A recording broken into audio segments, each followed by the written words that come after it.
Gece öksürüğü hem çocuğu hem de ebeveyni çok yorar ve uykusuz bırakır. Ancak endişelenmeyin. Aşağıdaki yöntemler ilaçsız, çocuklara uygun ve çoğu zaman ilk 10-15 dakikada rahatlama sağlar.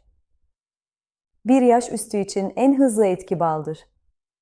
1 çay kaşığı balı direkt veya ılık suyla verebilirsiniz.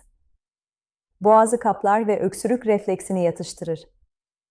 2 yaş üstü içinse 1 çay bardağı ılık süt ve 1 çay kaşığı bal karışımı harikadır. Hem gece öksürüğünü keser hem de uykuyu kolaylaştırır. Yastığı biraz yükseltin. Baş ve göğsün hafif yüksek olması geniz akıntısını azaltır ve boğaza akan sıvıyı önler. Odayı nemlendirmek hemen rahatlatır. Kuru hava tahrişi artırır, bu yüzden odayı nemli tutun ama çok sıcak olmamasına dikkat edin. 5 dakika ılık duş buharı. Banyoda suyu açın, buhar yeterli. Balgamı yumuşatır ve nefesi anında rahatlatır. Ayakları ısıtmak refleks olarak öksürüğü azaltır. Pamuklu bir çorap giydirebilir, hatta ayak altına hafifçe zeytinyağı sürebilirsiniz.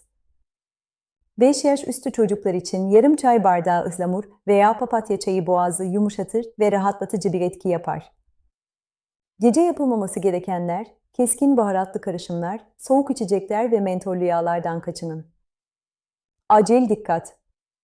Nefes alırken hırıltı, morarma, hallar gibi öksürük veya yüksek ateş varsa beklemeden doktora başvurun. Ve altın ipucu, bal, nem ve başı yükseltmek.